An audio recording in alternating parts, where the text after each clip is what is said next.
Princess Leonor, a young woman born into the splendor of a crown, the weight of a throne, and the scrutiny of a nation.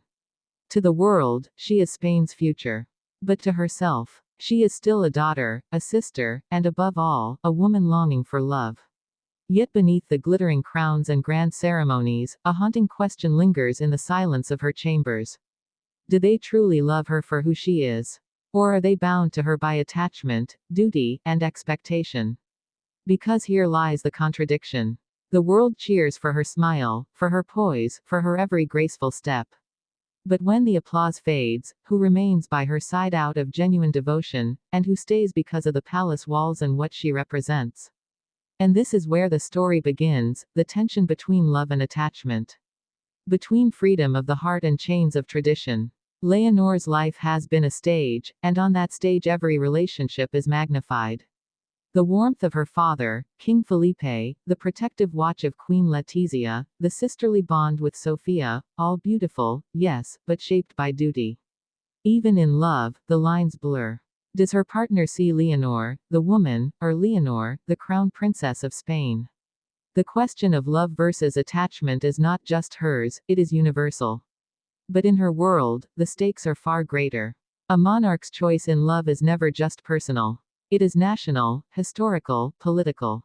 And that is where hearts are tested. Love, at its essence, is freedom. It is the choice to stay even when leaving is easy.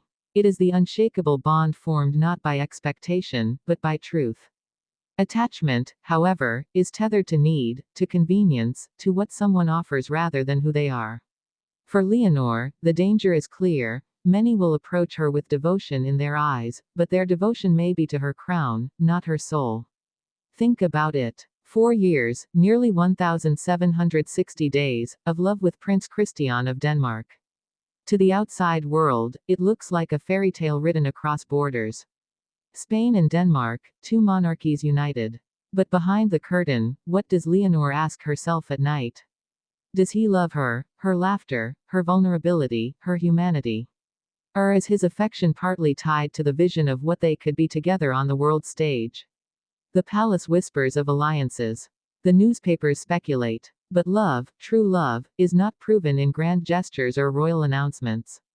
It is proven in silence, in patience, in sacrifice.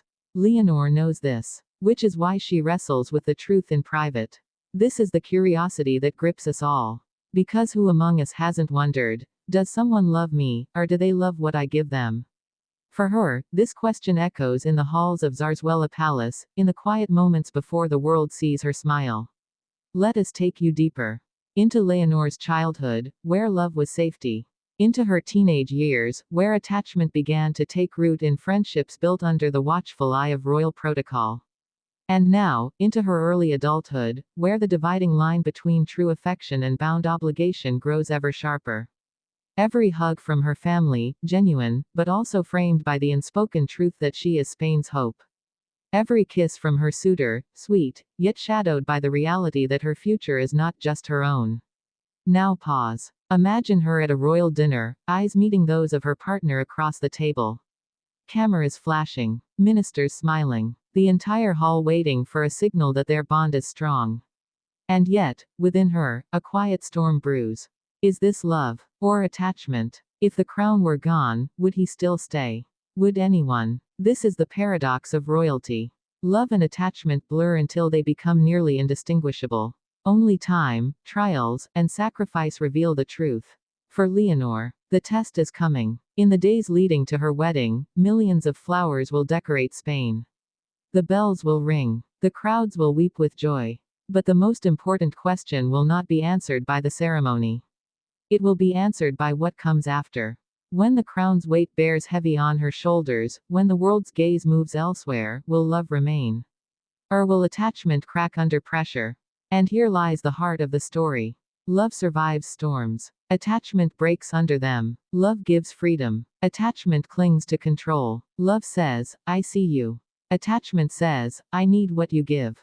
Princess Leonor is not alone in this struggle. Every one of us has felt it. The fear that someone stays because they are used to us, not because they truly love us. The fear that what binds us is convenience, not devotion.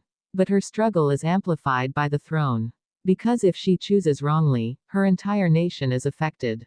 Spain's monarchy, its image, even its stability, these rest partly on her heart's decision. And so, as her future unfolds, the world watches not only with admiration, but with curiosity.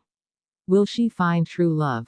Or will history tell us hers was another tale of attachment mistaken for love?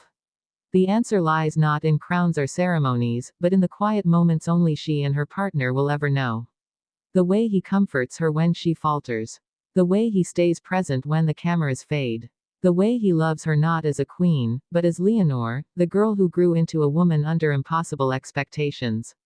This is her test. This is her truth. And as Spain looks on, as Denmark speculates, as Europe whispers, Leonor continues to search for the one thing even monarchs cannot command: love that is real, love that is free, love that endures beyond attachment. Because in the end, titles will pass. Nations will change. But the human heart, even a royal one, seeks the same thing we all do: to be loved not for what we represent, but for who we are. And so, the question remains. Princess Leonor, do they truly love you, or is it just attachment?